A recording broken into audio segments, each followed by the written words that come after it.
Welcome to The Herd, our weekly series on enterprise communication news with Dave Michaels and Zeus Caravella. I'm your producer, Kathleen Lassiter.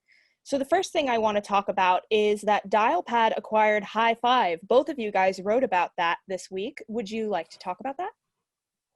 I was pretty happy about it, actually. I think Highfive has been in play for a little while. I was wondering who was going to acquire it, and there were some great combinations that I saw. There were some not so great combinations that I saw. And Dialpad actually wasn't the combination I saw at all, to be honest. It kind of surprised me, but I really like it. Both companies are in the Bay Area. I think there's going to be some compatibility with the cultures. And I think it was a really smart move for Dialpad to own and control their own video tech. What do you think, Zeus? Yeah, I thought it was a good move for them as well. I know Verizon, I believe, had looked at them before they bought Blue Jeans. Obviously, both of us have written about the fact that you can't exist as a standalone video vendor anymore, so Highfive had to go somewhere. They were built to have a cloud-native platform, so is Dialpad, so I think integrating the two would be fairly quick together to do that. And for Dialpad, it allows them to extend into conference rooms. So I think the one thing Dialpad understands is that when people return to the office, video is here to stay. And we've talked about that ad nauseum, so I think that's, that certainly supports our thesis that people will use more video when they're back in the office. But I thought overall it would work out well for both companies. I'm glad you brought up the room systems, because one of the questions and feedback I've been hearing is, why would anybody buy a WebRTC company? It's an open free standard. So, well, it's an open free standard to get started and do a one-on-one conference, but that's about the limit of it. And if you want to start building out a scalable conferencing solution and you want to have a room solution, then actually Highfive had a great room architecture approach. I think that's a real value. And Highfive SIP connector is very sophisticated as well. So you can do Zoom calls on that, Cisco calls, right? Really everybody but Teams, because Teams doesn't support that. So speaking of Team, Dave, I saw in your newsletter that you mentioned this. Mitel has expanded MiTeam. Do you want to talk about that? Yeah, MiTeam is actually a pretty new application. I think it launched late last year, and it's Mitel's answer to messaging and video. And they took a very different approach on this. Everyone else we just talked about, Dialpad owning and acquiring, owning their own video stack. Mitel basically they're using Amazon in the back end, but they own and control the client. So it's basically the same thing for half the cost, or a lot less than half actually. And they launched it. It's been working really well. And now they've basically turning that up, and they're bundling it in with MyConnect and with MyCloud, the MyCloud offer. And I think Mitel, we haven't really talked a lot about Mitel yet, but I understand they're doing really well. I understand that they're growing so phenomenally. I heard Q2 numbers like around 45% year over year. Wow. And I think that this is a pretty significant move, at this time where video is so important, to really promote that MiTeam capability. Yeah, one of the interesting aspects of what's happened with the industry is that I think although we've called it unified communications for years, I think we finally have unified communications. But I think now that's the barrier to entry. If you don't have Teams and video and messaging and calling and all these wrapped into one product, I think it's going to be hard to compete. So I think from a Mitel perspective, they really had to do this, and I think it's good that they did.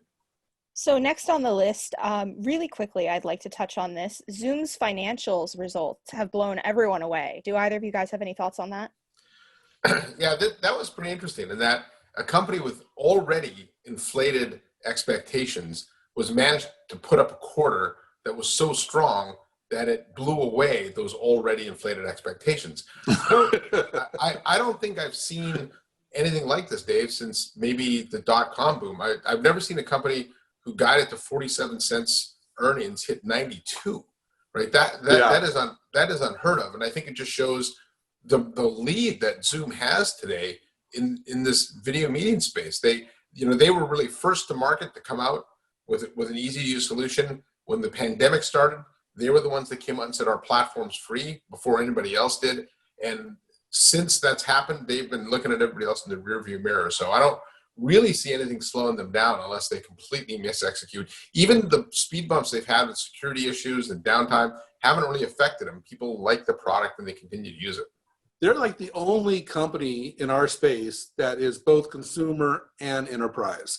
Yeah. And the consumer business just took off during this pandemic. And, companies like Cisco and Microsoft, it's like, oh, we don't do consumer, we're focused on the enterprise. That's what we do. And that's always been the game plan. That's always been the way this industry has worked. You go back through Polycom, you go to Pexip, it's always been a very enterprise focused thing. And every kind of, if you want to do consumer stuff, use Facebook, use Skype, do something silly. We don't have time for that.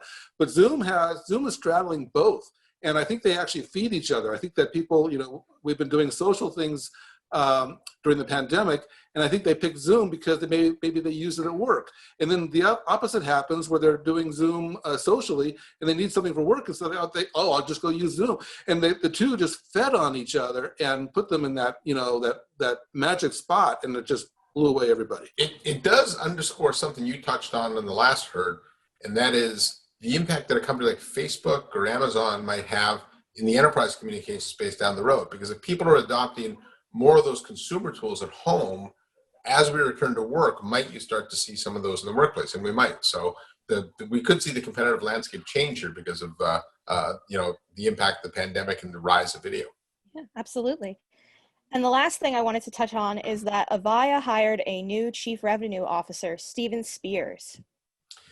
Yeah, it's about time. They actually haven't had that position, I think, ever. I think from a timing perspective, the company is finally at a point of growth. I think they've got their cloud strategy in place, a little bit more work to do. But once you shift your business model, if you look at the last earnings call, their CEO, Jim Chirico, talked a lot about 30% of the revenue now comes from cloud and alliances. 87%, I think it was, is from software subscriptions.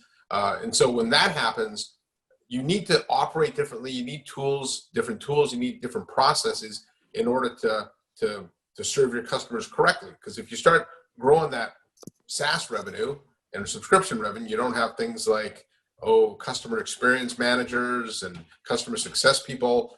That's all going to blow up in your face. And so I think Steven Spears, although he comes from SAP, he's from the success factor side, which is a SaaS offering inside SAP. I think he's going to bring a lot of that with him and help them accelerate their transition to the cloud, not from a product standpoint, from a process and tools perspective. I was a bit surprised by this announcement. I had heard that Avaya was looking for a chief revenue officer. I had kind of assumed it was going to be an internal promotion. I kind of had dibs on Frank getting that role. He's been doing a good job since he's been there.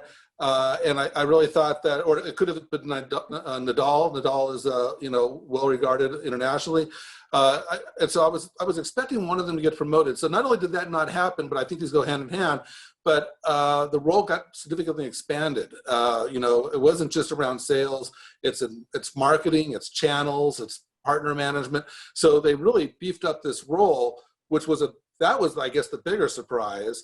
And, I'm wondering why someone like Spears, who's coming from a well-regarded company in the zone, as you might describe, took this position. And I'm wondering if he or if Avaya or whatever's going on, if he's being positioned as a successor. Yeah, well, eventually, if you look at Jim Chirico, right, his November, I think will be year 4 for him, right? So that's quite a long tenure for a CEO. He's done his job. He got the company growing. He got the cloud business in place. And now executing is different. So I'm not going to say he's leaving anytime soon, but if it happens, at least they have a successor in there. I do think too, from why somebody might go from SAP to Avaya. If you read Catherine Trebnick's initiation note on Avaya, I know you tweeted about it. The stock is severely undervalued compared to the other companies in the space. If you can go in there and make even a bit of difference, there's huge upside from a financial perspective. So that could be one of the reasons why he's got an opportunity to make a huge difference. That's it for this week's episode of The Herd. On behalf of Dave Michaels and Zeus Caravola, thanks for watching. Make sure you subscribe to our YouTube channel so you never miss an episode. I'm Kathleen Lassiter, and we'll be back next week with What We Heard.